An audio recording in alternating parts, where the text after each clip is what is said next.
I just finished my first paid boudoir event, and honestly, it went a lot smoother than I thought it was going to, even though it exposed some of my blind spots. If you're thinking about running a boudoir day or a collaboration project, I'm going to explain to you what went well, what didn't, and maybe what I would do next time. So, my two partners for this project are Emily and Abby. Emily is another photographer wanting to get into boudoir, and Abby is our mutual friend that we use as our makeup artist. Both Emily and I don't have a name in boudoir, so we thought we'd team up and cut the cost of renting a studio for this event. We had a really hard time trying to figure out what we would offer and what we thought was value for our clients and what we thought was valuable in terms of our time. So this is what we came up with. We were going to offer 6 sessions in a day, and we were going to offer makeup with Abby for 1 hour, and then we would do an hour of shooting. To differentiate or to lure in some of our clients, we offered a half an hour shoot with Emily in natural light. So she got the far end of the studio with all the nice windows. And then you would come over to me and I would offer gelled photography. So a boudoir with pinks and purples and kind of like a different vibe than Emily's altogether. We were going to give 30 photos to our clients, 15 photos each, with the option, obviously, to buy more. For this, we were going to charge $400 Canadian plus tax. So the total to the client was going to be $444. So our day was going to start at 10 o'clock in the morning with our first client, and we would have an hour for that makeup, and then we would start shooting. The nice part about the way we set it up is we'd have a half an hour buffer in between each client, just in case somebody was late or things didn't go as smoothly, anything like that. We didn't have any problems. Everything went really smoothly time-wise. The women were very excellent at being on time, and we didn't have any problems there. The nice part about doing makeup first is Abby really warmed up the clients and just had a nice little conversation with them, got to know their history while kind of doing their makeup. And we were able to just chime in and have a conversation with our clients just to get them opened up towards the day and eased into this. Now, we wanted 6 clients, but we only got 5. And that's fine because we got 5 really good clients. All of our clients were in the range between 35 and say 55. All have had children. All of are working mothers that are busy and just regular everyday women. And it was really awesome to have them come in and explain why they wanted to do this. Some of them were doing for the partners, but the majority of them were doing it for themselves. They wanted to document their beauty and their stage in life in which they were proud of, with having children and having spouses and just feeling very empowered as women. Emily always started first, and it was just because she wanted to go first. So the women were with Emily first, and I stayed back. I didn't really participate in Emily's session. I wanted to give them their privacy. And then by the time they came over to me, they were already hyped up and jacked up about the images they got with Emily, that it was a really easy transition to work with me and the gelled lighting.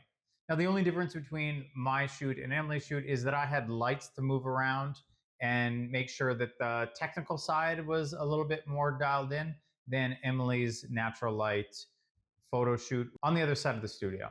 We were able to choose the different colors for each client. I had one client whose husband was colorblind, and she really wanted to get the blues and the colors that he would be able to see to really pop in the photo. So that was a really awesome challenge and a really interesting aspect I never thought about, somebody not being able to see those colors that we were pitching. Now, it was a long day, but everything went really smoothly. I'm going to talk to you a little bit about what I thought was good and bad about the day.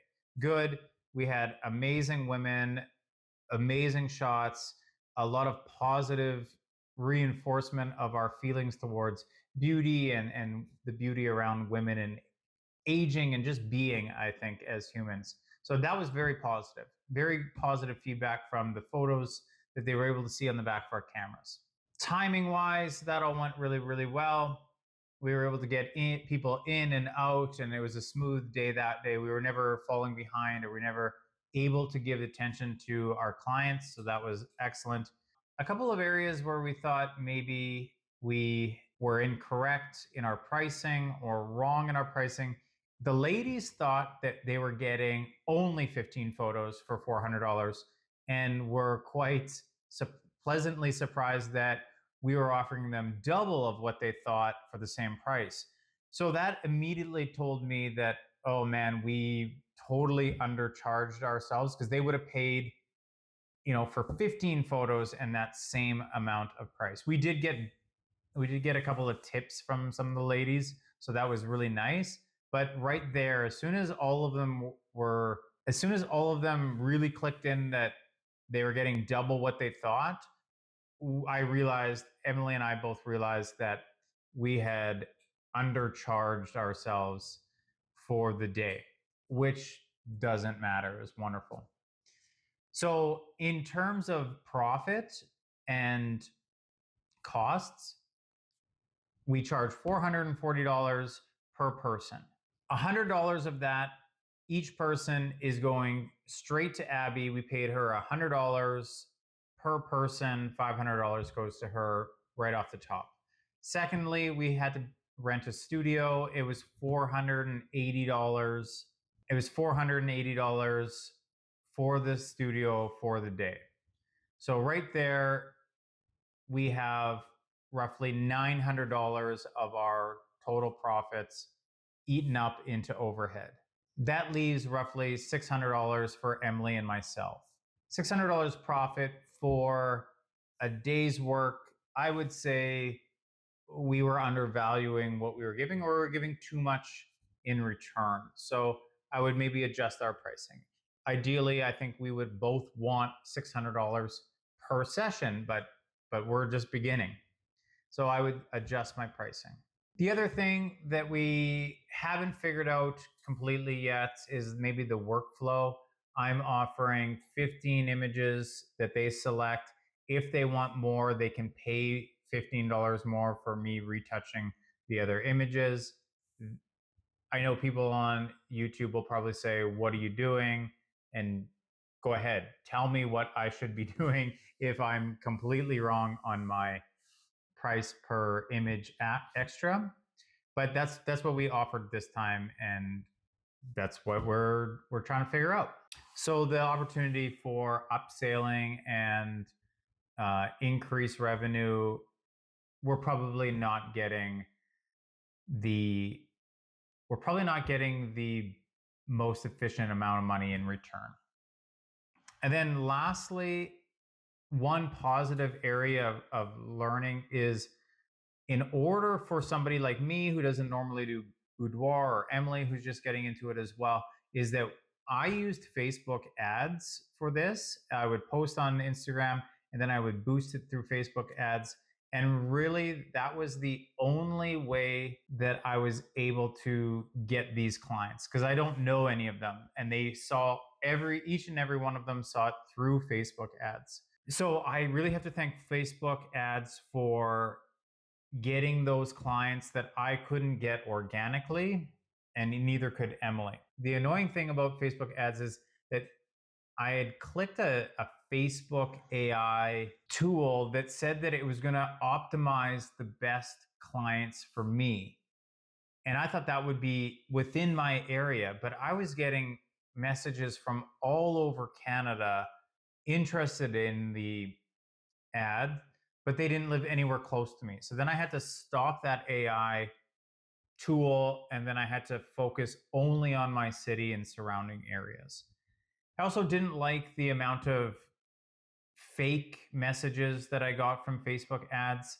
And you pay per every conversation, and so many of them I knew were fake conversations, which is a little disheartening that we have that garbage on there. That's pretty much it for the recap of the day. It was an excellent day, so many good moments in it, so many awesome images, and very happy clients that it was a success. I think the next thing I have to do is really break down, okay, I have to do this again. I have to do this in the spring, offer another session, get another Airbnb or studio, and offer another round. Now, hopefully, with the idea that I will get some positive feedback and word of mouth, and that when the next time I put an ad out there, more people will be interested in that. So Emily and I, whether or not we do one together, we'll both steal Abby as our makeup artist, and she said she's down to do more. But we'll definitely plan something in the spring for another boudoir session in hopes that we garner some attention and get some traction for that kind of photography.